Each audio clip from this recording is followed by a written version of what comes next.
Good morning students.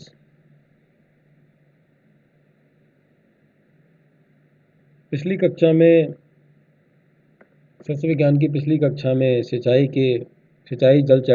Chapter से मैंने आपको सॉइल वाटर यानी मृदा जल और मृदा जल के प्रकार यानी टाइप्स ऑफ सॉइल वाटर के बारे में बताया था।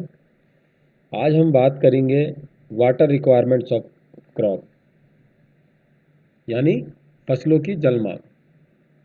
देखिए, जल पौधों का एक महत्वपूर्ण भाग है और अगर जल ना हो तो पौधे का जीवन की कल्पना भी नहीं की जा सकती, क्योंकि पौधे की प्रत्येक क्रियाओं में जल की आवश्यकता होती है।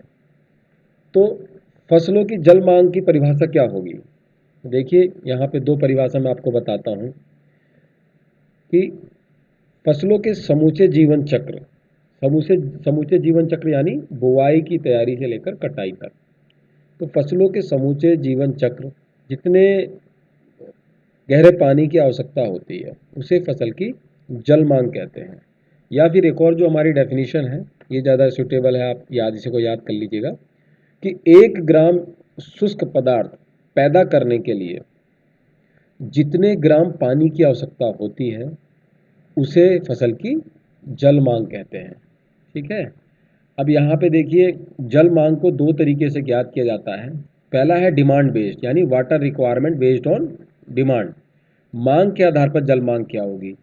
तो इसमें हम देखेंगे कि पानी जो आपका जल है वो कहाँ कहाँ यूज़ होता है, कहाँ कहाँ यूज़ होता है। अगर उस सबको जोड़ दें तो वो हमारी क्या है, डिमांड के अनुसार यानी मांग के अनुसार जल रिक्वायरमेंट हो जाएगी, आपकी जल की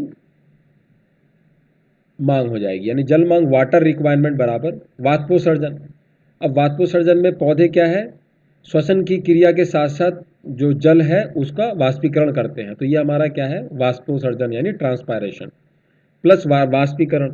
आपने पानी लगाया खेत में, तो सूरज की जब किरणें पड़ती हैं पानी पर, जब सनशाइन पड़ती है, धूप पड़ती है, तो क्या है, कुछ पानी हवा में उड़ जाता है, तो वाष्पीकरण प्लस पौधों के चयापचय में प्रयुक्त होने वाला जल तथा विशिष्ट क्रियाओं में प्रयुक्त जल।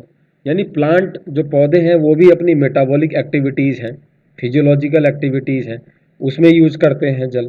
तो उस जल को भी अगर हम जोड़ दें, तथा जल प्रयोग के समय हानियाँ, अगर और भी कोई हानि हो रही है, जैसे आपका निच्छालन हो रहा है, सीपेज हो रहा है, तो उसको भी जोड़ देंगे हम। तो इन सबको जोड़ने के बाद आपकी क्या निकल के आती है, मांग के आधार पर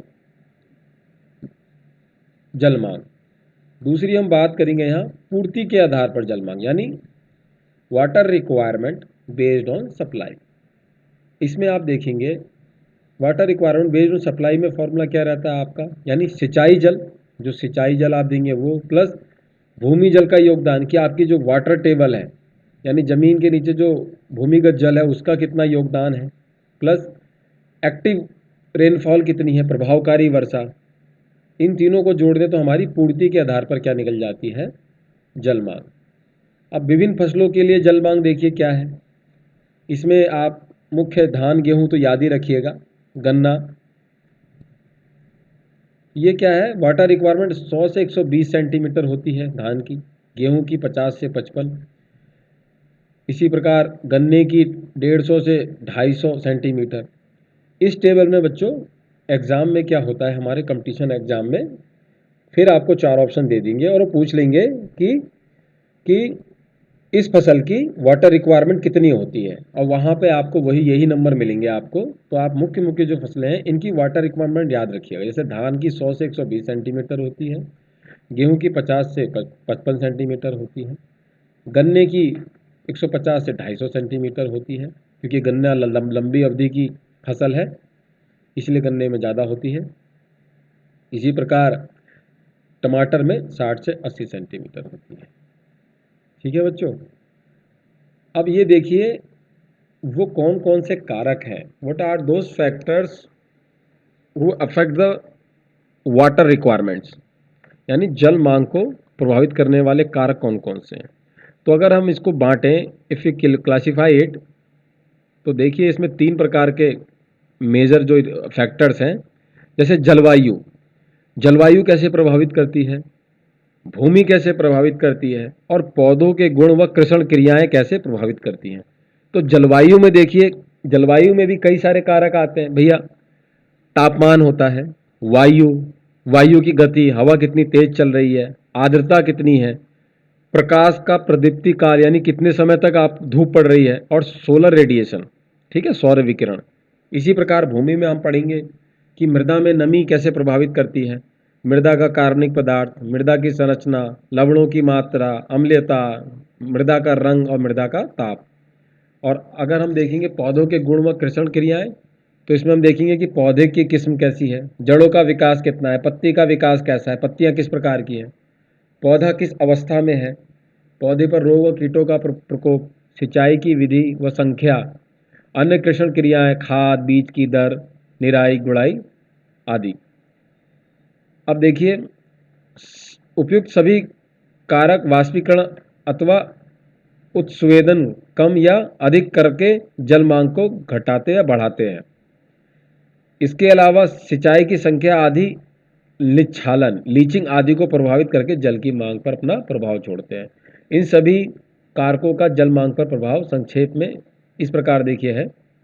अब जलवायु देखिए, किसी क्षेत्र का ताप, भूमि से वाष्पीकरण व आर्द्रता पौधों में उत्स्वेदन कम या अधिक करता है। इसी प्रकार वातावरण की आर्द्रता जो ह्यूमिडिटी है, अधिक होने पर उत्सर्जन और वाष्पीकरण की मात्रा कम हो जाती है। देखिए, अगर आर्द्रता, वायुमंडल में आर्द्रता ज़्यादा है, शुष्क नहीं है वायुमंडल, तो क्या होगा, आपकी उत्सर्जन और वाष्पीकरण की मात्रा जो होगी कम हो जाएगी। इसका एग्जाम्पल कैसे, आपने प्राय देखा होगा, वर्षा ऋतु में क्या है, आप गीले कपड़े अगर बाहर डालें तो क्या होता है, आपके गीले कपड़े देर से सूखते हैं। क्यों सूखते हैं? क्योंकि वातावरण में आर्द्रता अधिक होने के कारण जो आपके कपड़ों में नमी है वो वातावरण में उत्स्वेदन या वाष्पीकरण उसका नहीं हो पाता। उसी प्रकार से यहाँ पे भी वही कॉन्सेप्ट लागू होता है। वायु की गति अधिक होने पर वाष्पीकरण व उत्स्वेदन बढ़ जाता है, अतः जलमांग बढ़ती है। फिर भूमि, सॉइल और एडेफिक फैक्टर। एडेफिक जहाँ पे वर्ड यूज होता है ये रिलेटेड टू सॉइल, यानी मृदा की बात करते हैं तो एडेफिक वर्ड यूज होता है, तो घबराइएगा मत, ठीक है। तो सॉइल और एडेफिक फैक्टर्स, मृदा में अधिक नमी होने पर अधिक उत्सर्जन या अधिक वाष्पीकरण होता है। देखिए, नमी अधिक होगी तो वाष्पीकरण भी अधिक होगा। तापक्रम भी वाष्पीकरण को बढ़ाता है, अगर ताप बढ़ाते जाएंगे तो क्या होगा, आपका वाष्पीकरण बढ़ता जाएगा, इवेपोरेशन बढ़ता जाएगा। कार्बनिक पदार्थ, अगर ऑर्गेनिक मैटर आपका अधिक है तो ऑर्गेनिक मैटर क्या करता है, अपने अंदर पानी को यानी जल को, वाटर मॉलिक्यूल को बांध के रखता है, जिसके कारण क्या है, पानी का जो वाटर लॉस है यानी जल का लॉस है वो कम होता है। भूमि में खाद्य तत्व अधिक होने पर पानी की कम मात्रा उत्सर्जन द्वारा नष्ट होती है, क्योंकि घोल जो पौधों द्वारा चूषित होता है अधिक खाद्य तत्व पौधों में पहुंचा देता है। हल्की मिट्टी जैसे रेतीली है आपकी, पानी की कम मात्रा अपने अंदर सोख पाती है या रोक पाती है, वह अधिकतर निच्छालन और वाष्पीकरण से पानी नष्ट हो जाता है। आप देखिए, रेतीली मिट्टी है और आप कहीं चिकनी मिट्टी का आपने खेत देखा होगा। रेतीली मिट्टी में क्या सिंचाई आपको बार बार करनी पड़ती है, हर दूसरे तीसरे दिन सिंचाई करने की जरूरत पड़ती है, क्योंकि वो अपने अंदर पानी की कम मात्रा रोक पाती है। और ऐसी आपकी अगर चिकनी मिट्टी है तो वो क्या है, अपने अंदर अधिक मात्रा को अपने अंदर रोक लेती है और उसमें आपको सिंचाई ज़रा देर से लगानी पड़ती है, ठीक है। अब देखिए, भूमियों का रंग, जिस भूमि का रंग ज़्यादा डार्क होगा, गहरा होगा, वो क्या है, वो अधिक ताप सोखेंगी। ताप अधिक सोखने के कारण वाष्पीकरण की क्रिया अधिक होगी, टेम्परेचर बढ़ेगा तो वाष्पीकरण की क्रिया अधिक होगी। इसी प्रकार से पौधों के गुण व कृषण क्रियाएं, plant characteristic and cropping pattern. जिन पौधों की जड़ें उथली व कम विकसित होती हैं वे पानी की कम मात्रा सोख पाते हैं। जो फसलें अधिक शाखा और पत्तियों वाली होती हैं अधिक जल सोखती हैं। वृद्धि जिन फसलों की अधिक होती है उनकी जल मांग भी अधिक होती है, ठीक है। स्टोमेटा की संख्या व पत्ती की क्षेत्रफल भी जल मांग को अधिकता अनुसार अधिक या न्यूनता अनुसार न्यून करता है। अलग अलग पौधों की जल मांग अलग अलग होती है। यदि पौधों पर कीट या अन्य रोग का आक्रमण ना हो तो जल मांग बढ़ जाती है। अब कृषण क्रियाओं का भी जल मांग पर सीधा प्रभाव पड़ता है। कैसे? देखिए, अधिक जुताई करने पर मृदा की संरचना में क्या होता है, सुधार होता है, अतः जल मांग कम हो जाती है। बीज की दर बढ़ाने पर जो प्रति यूनिट यानी पर यूनिट जो क्षेत्र है उसमें पौधों की संख्या बढ़ जाएगी। फलस्वरूप क्या होगा, अगर प्रति यूनिट यानी पर यूनिट क्षेत्रफल में या प्रति इकाई क्षेत्रफल में आपके पौधों की संख्या बढ़ गई तो ज़्यादा पौधे यानी ज़्यादा जल मांग हो जाएगी। और आगे देखिए हम, यदि फसल को वायु गति के विरुद्ध कतारों में बो दें तो वाष्पीकरण की क्रिया कम होती है, अतः जल मांग कम हो जाती है। निराई गुड़ाई में खरपतवार की संख्या की क्षमता भी बढ़ती है। अवरोध पर्थ मल्च का प्रयोग भी जल मांग को कम करता है। अगर आपने भूमि के ऊपर मल्च बिछा दी तो उससे क्या होगा, आपका जो सूर्य का विकिरण है वो भूमि पर नहीं पड़ पाएगा, भूमि पर नहीं पड़ेगा तो उससे भूमि का ताप नहीं पड़ेगा, ताप नहीं बढ़ेगा तो उससे क्या है, आपकी वाष्पीकरण नहीं होगा, पानी का जल का वाष्पीकरण नहीं होगा तो क्या होगा, आपका जल मांग कम हो जाएगी। भूमि में उर्वरकों का प्रयोग जल मांग में वृद्धि करता है। एक ही फसल की विभिन्न जातियां की जल मांग अधिक या कम हो सकती है, जैसे कि मैक्सिकन व देसी जातियां। इसके अतिरिक्त वर्तमान फसल से पहली फसल खेत में कौन सी थी वह भी वर्तमान फसल की जल मांग को प्रभावित करती है। ठीक है बच्चों, अब ये देखिए यहाँ पे ये टेबल दी है जिसको मैं आपको पिछले लेक्चर में बता चुका हूँ कि फसलों की जल मांग का क्रांतिक समय अथवा संकट काल, critical period of water requirement of crop. ये क्रिटिकल जो पीरियड है या क्रांतिक अवस्था है ये मैंने आपको पहले ही बताया, तो इसको फिर देख लो कि फसलों के वृद्धि काल में कुछ ऐसी अवस्थाएं आती हैं जबकि उनकी जल मांग सर्वाधिक होती है। ऐसी अवस्थाओं को फसल या संकट काल यानी क्रांतिक अवस्था कहते हैं, यानी क्रिटिकल पीरियड कहते हैं। अगर इस समय फसल में आपने सिंचाई नहीं करी तो फसलों की वृद्धि रुक जाएगी और सबसे ज़्यादा आर्थिक क्षति होगी आपको, तथा उपज में भी भारी गिरावट आएगी, यानी सबसे ज़्यादा आर्थिक क्षति होगी। कभी कभी फसल से उपज भी प्राप्त नहीं हो पाती। तो ये देखिए विभिन्न फसलों के नाम हैं और इनकी क्रांतिक अवस्थाएं क्या हैं। जैसे देखिए गेहूं में मैंने आपको बताया था क्राउन रूट इनिशिएशन स्टेज, ये बहुत पूछा जाता है एग्जाम में। 21 दिन बाद बुआई की एक स्टेज आती है। टिलरिंग की स्टेज, कल्ले जब फूटते हैं तब। फिर फ्लावरिंग, जब फूल आते हैं और दानों में जब दूध पड़ता है तब।